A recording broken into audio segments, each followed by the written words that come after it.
राधे राधे। जय श्रीमन नारायण। हरे कृष्णा। कैसे हैं आप लोग? आशा करती हूँ कि श्री हरि की कृपा आप सभी पर बनी रहेगी। आज हम जानेंगे कि माता पार्वती ने भगवान शिव से कौन से 3 प्रश्न किए थे। तो आइए शुरू करते हैं। माता पार्वती ने सबसे पहला प्रश्न शिव जी से किया था कि यह कौन सी स्त्री समय से पहले विधवा हो जाती है। ऐसी कौन सी स्त्री है जो समय से पहले विधवा हो जाती है। और इसी के साथ माता पार्वती ने दूसरा प्रश्न पूछा कि ऐसी कौन सी चीज़ पति पत्नी को मांगने पर भी नहीं मिलती है। उसके बाद तीसरा प्रश्न भगवान महादेव से माता गौरी ने पूछा, ऐसा कौन सा स्त्री जीवन में कभी भी सुख नहीं पाती। ऐसी कौन सी स्त्री है जो जीवन में कभी भी सुख नहीं पाती। तो आइए इन तीनों प्रश्नों के उत्तर जानते हैं इस वीडियो के माध्यम से। एक बार भगवान शिव कैलाश पर्वत पर बैठे थे। तभी माता पार्वती भगवान शिव से मिलने के लिए जाती है और कहती है कि हे प्रभु, जब मैं आपसे मिलने के लिए आ रही थी तो मेरी नज़र मृत्यु लोक पर पड़ी। वहाँ पर मैंने देखा कि 3 स्त्रियाँ जो आपस में सहेली थी, उनमें से 2 स्त्रियाँ विधवा होकर के दुखी जीवन जी रही थी, जबकि एक स्त्री सुहागन होकर अपने पति के साथ सुखी जीवन जी रही थी। लेकिन प्रभु, यह बात मेरी समझ में नहीं आई। इसीलिए मैं आपके पास 3 प्रश्न मेरे मन में उठने लगे तो आई हूँ। अब मैं आपसे यह चाहती हूँ कि आप मेरे तीनों प्रश्नों के उत्तर मुझे दे ताकि मैं संतुष्ट हो जाऊँ। इस प्रकार माता पार्वती की बात सुनकर के भगवान शिव कहते हैं कि पार्वती, तुम मुझे अपने तीनों प्रश्नों को बताओ। मैं तुम्हें तुम्हारे तीनों प्रश्नों के उत्तर देकर तुम्हें संतुष्ट अवश्य करने का प्रयास करूँगा। अब माता पार्वती कहती हैं कि हे प्रभु, मेरा पहला प्रश्न यह है कि कौन सी स्त्री समय से पहले विधवा हो जाती है। और मेरा दूसरा प्रश्न ये है कि कौन सी स्त्री जीवन में कभी भी उसे सुख नहीं मिलता।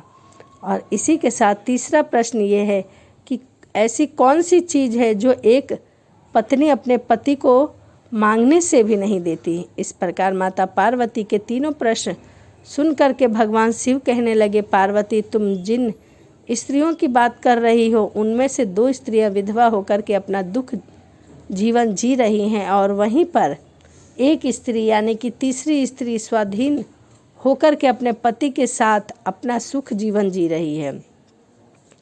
तुम जानना चाहती हो कि आखिरकार ऐसा क्यों हुआ, तो मैं तुम्हें एक छोटी सी कहानी सुनाता हूँ। इस कहानी को तुम बहुत ही ध्यान से सुनना। आधी अधूरी कहानी सुनने वाले को आधा अधूरा ही ज्ञान प्राप्त होता है, जो जीवन में कभी किसी काम का नहीं होता, क्योंकि तुम्हारे तीनों प्रश्नों के उत्तर इस छोटी सी कहानी में ही समाये हुए हैं। शिव जी के ऐसा कहने पर देवी, इस कहानी को यदि तुमने ध्यान से सुना तो तुम्हें तीनों प्रश्नों के उत्तर अवश्य मिलेंगे और तुम्हें संतुष्टि भी प्राप्त होगी। शिव जी की बात सुनकर माता पार्वती कहती हैं कि हे प्रभु, मैं आपकी बात से सहमत हूँ। आप कहानी शुरू करिए। मैं कहानी को पूरा मन लगाकर और पूरा सुनूंगी, और जब तक आप कहानी सुनाएंगे तब तक मेरा मन किसी और दूसरे स्थान और कार्य पर नहीं जाएगा।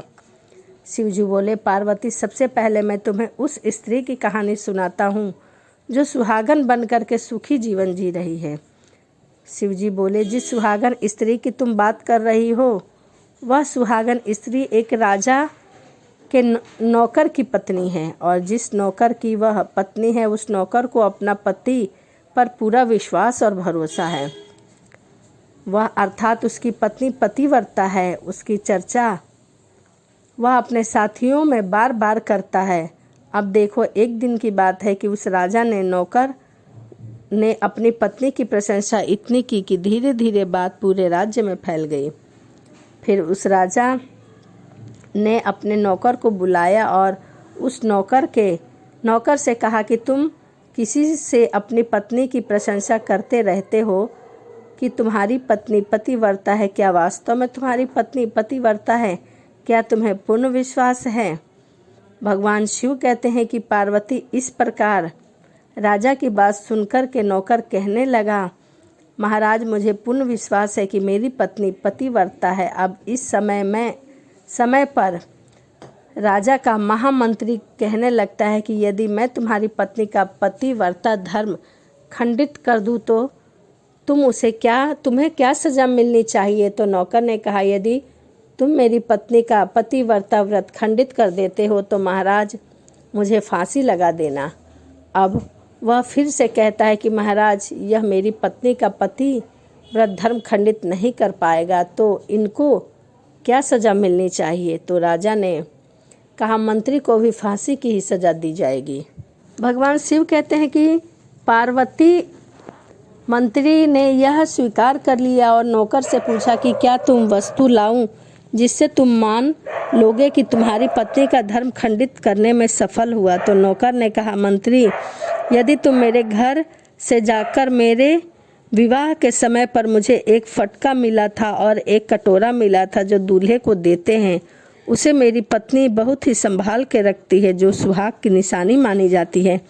यदि तुम वह फटका और कटार लाकर मुझे दिखा दो तो मैं मान जाऊंगा कि मेरी पत्नी का धर्म तुमने पूरी तरह से नष्ट कर दिया है।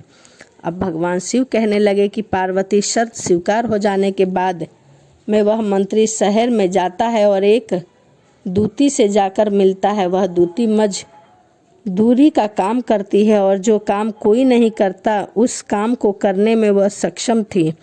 फिर इस प्रकार उस मंत्री ने उस दूती को अपना स्वार्थ के लिए बुलाया और दूती ने कहा, देखो, इस नाम का व्यक्ति है, इसने मेरी शर्त लगी है। और फिर उसने उस शर्त के बारे में उस दूती को सब कुछ बता दिया। फिर वह दूती से कहने लगा कि तू कैसे भी करके उस स्त्री से मेरा संपर्क करवा दे, तुझे जितना धन चाहिए मैं उतना धन दूंगा। भगवान शिव कहते हैं कि पार्वती इस प्रकार मंत्री की बात सुनकर के दूती कहने लगी, भाई, तुम उस औरत के बारे में बात मत करो। वह औरत पूरी तरह से पतिव्रता है। वह तेरी ओर देखेगी भी नहीं, तेरी शक्ल भी नहीं देखेगी और उसके परिवार वाले भी खूंखार हैं, तेरी खाल उतार देंगे। तो मंत्री कहने लगे कि ठीक है, यदि तू मेरा उसके साथ संपर्क नहीं करवा सकती है तो तू एक काम कर दे, उसके घर में जाकर पटका और कटार चुरा कर ला दे और उसकी पत्नी के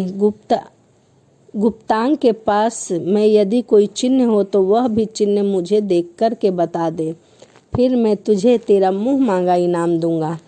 भगवान शिव कहते हैं कि पार्वती यह बात दूती के समझ में आ गई। उसने कहा, ठीक है, मैं तुम्हारा काम अवश्य करूंगी। नौकर शहर में रहता था। दूती आती और उसकी पत्नी से जाकर बोलती है कि हे बेटी, मैं तेरे पति की बुआ हूँ, मैं कई वर्षों के बाद आई हूँ। तो उस स्त्री ने कहा, आओ बुआ जी, मैंने आपको पहले कभी नहीं देखा, इसीलिए मैं आपको नहीं पहचानती हूँ।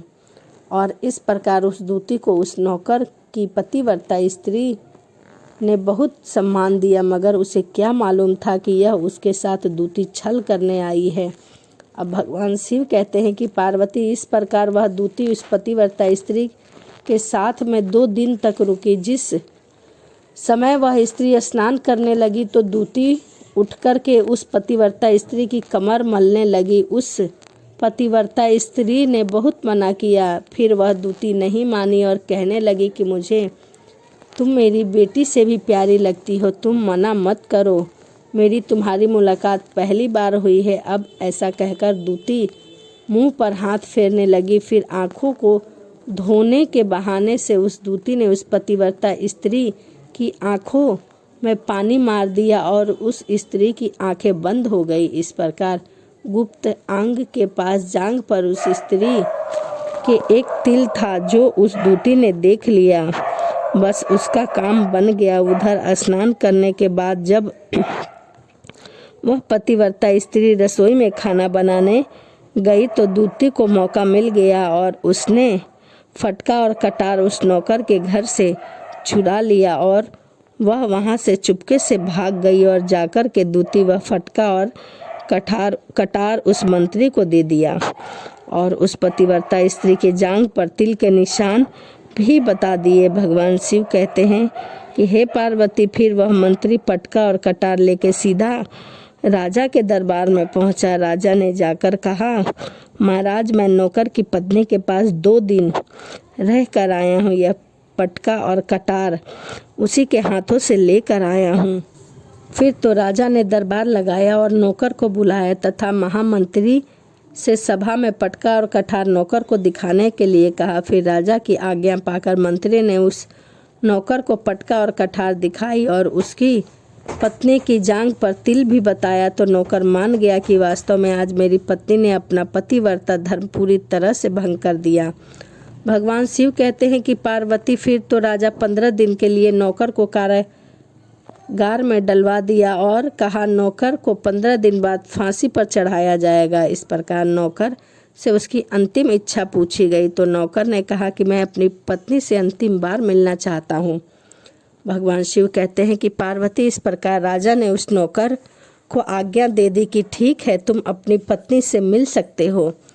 फिर नौकर अपने घर गया और अपनी पत्नी से कहा, तुमने मेरे साथ तो बहुत बड़ा धोखा किया। मुझे तुम पर खुद से भी ज़्यादा विश्वास था, इसीलिए मंत्री से ऐसी शर्त लगाई थी। राजा के दरबार में राजा के सामने मैंने कहा था कि मेरी पत्नी का पतिव्रता धर्म कोई भी नष्ट नहीं कर सकता। यदि कोई नष्ट कर देगा तो मुझे फांसी दे दी जाए।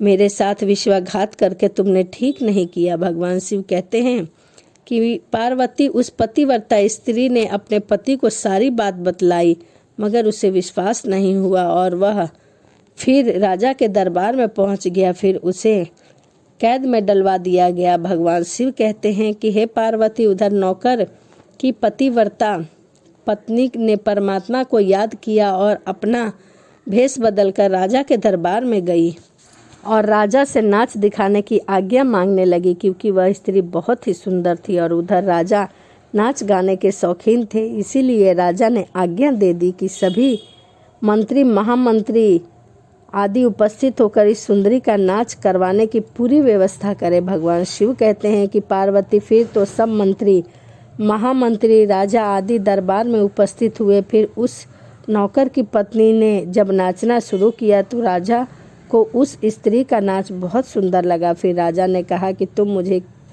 मुझसे क्या मांगना चाहती हो? तुम जो भी मांगोगी मैं तुम्हें अवश्य दूंगा। भगवान शिव कहते हैं कि माता पार्वती, फिर उस नौकर की पतिव्रता स्त्री ने कहा, महाराज, आपकी सभा में मेरा चोर है जिसने मेरे रुपए लिए थे मगर आज तक वापस नहीं दिए, उसे फांसी की सज़ा दे दी जाए। अब राजा ने कहा, ठीक है, बताओ मेरे दरबार में ऐसा कौन सा चोर है जिसने तुम्हारा रुपए लिया था परंतु अभी तक दिया नहीं? मैं उसको फांसी की सज़ा अवश्य दूंगा। भगवान शिव कहते हैं, हे पार्वती, फिर उस नौकर की पतिव्रता स्त्री ने, महाराज, आपका मंत्री मेरा चोर है, आप इसको फांसी की सज़ा दे दीजिए। अब उधर जैसे ही मंत्री ने सुना कि यह सुंदरी मुझे अपना चोर बता रही है तो मंत्री कहने लगा, मैंने इसका कभी कुछ नहीं चुराया है, मैंने इसे आज तक देखा भी नहीं है, मैं तो चोरी करता भी नहीं हूँ, मैं आज पहली बार इसको देख रहा हूँ। अब भगवान शिव कहते हैं कि पार्वती, जैसे ही मंत्री ने ऐसा कहा, इस सुंदरी की शक्ल आज तक नहीं देखी, तो वह सुंदरी कहने लगी कि महाराज, यदि यह मंत्री मुझे जानता नहीं है तो आप इससे पूछिए कि यह मेरा पटका और कटार कहाँ से लाया था। मैं उसी नौकर की पतिव्रता पत्नी हूँ, आपके यहाँ नौकरी करता है और आप मेरे निर्दोष पति को फांसी पर चढ़ाने वाले हैं। अब मैं आपको पूरी कहानी सुनाती हूँ। यह जो आपका मंत्री है, इसने मेरे पास में अपनी एक दूती को भेजकर मेरी जांघ के तिल का पता लगाया और उसने ही यह पटका और कटार चुरा करके इसको ला कर दिया।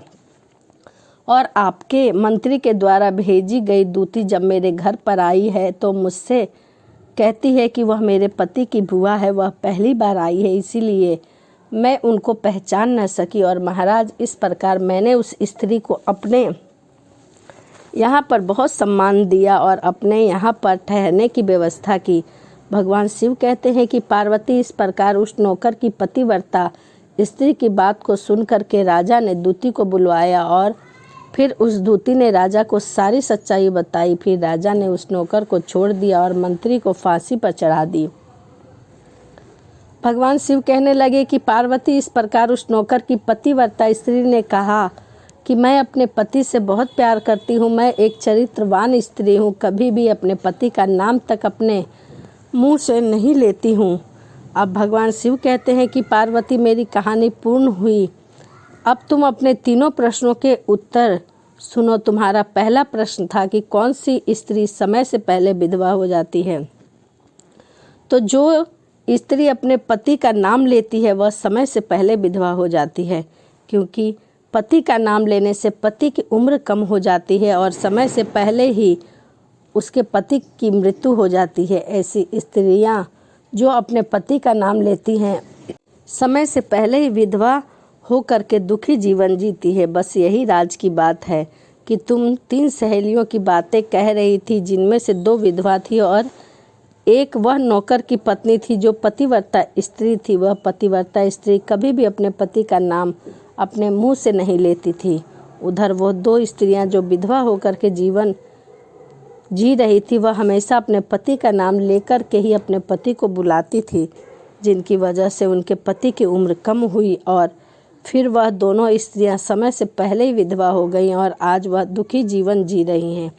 इसीलिए कभी भी अपने पति का नाम लेकर अपने पति को नहीं बुलाना चाहिए। और तुम्हारा दूसरा प्रश्न था कि कौन सी स्त्रियों को जीवन में कभी भी सुख नहीं मिलता। तो समझ लो, जो स्त्रियां अपने पति की अनुमति के बिना किसी तीर्थ स्थान का उत्सव पर जाती है, उनके जीवन में कभी भी सुख नहीं आता। ऐसी स्त्रियां जीवन में सदैव दुखी रहती हैं और उन्हें पति का भी प्रेम नहीं मिलता। अब भगवान शिव कहते हैं कि पार्वती, तुम्हारा तीसरा प्रश्न था कि ऐसी कौन सी चीज़ है जो एक पत्नी अपने पति को मांगने से भी नहीं देती। तो समझ लो कि वह चीज़ गाली है। एक चरित्रवान स्त्री अपने पति को कभी गाली नहीं दे सकती। जो स्त्री गाली देती है वह स्त्री कभी चरित्रवान नहीं होती और ऐसी स्त्री जीवन भर रोती है। उसके जीवन में कभी भी सुख की घड़ी नहीं आती और समय से पहले ही ऐसी स्त्रियां विधवा हो जाती हैं। इस प्रकार भगवान शिव की बातों को सुनकर माता पार्वती तीनों प्रश्नों से संतुष्ट होकर कहती हैं कि स्वामी, वास्तव में जो स्त्री चरित्रवान होती है वह कभी भी दुखी नहीं होती है, वह सुखी जीवन जीती है, क्योंकि ऐसे घर में माता लक्ष्मी सदा वास करती है और उनका घर हमेशा धन ध्यान से भर जाता है। ऐसी स्त्रियां हमेशा घर को स्वर्ग बना देती है। तो यह माता पार्वती के द्वारा पूछे गए 3 प्रश्न थे जो उन्होंने भगवान शिव से पूछा था, जिसका जवाब भगवान भोलेनाथ ने इस कथा के माध्यम से दिया। तो आपको वीडियो कैसी लगी कमेंट करके ज़रूर बताइएगा। यदि वीडियो अच्छी लगी है तो प्लीज़ चैनल को सब्सक्राइब करिए, लाइक करिए, कमेंट करिए, शेयर करिए। और चलिए इसी के साथ वीडियो को समाप्त करते हैं और मिलते हैं अगली वीडियो में। राधे राधे, जय श्रीमन नारायण, हरे कृष्णा।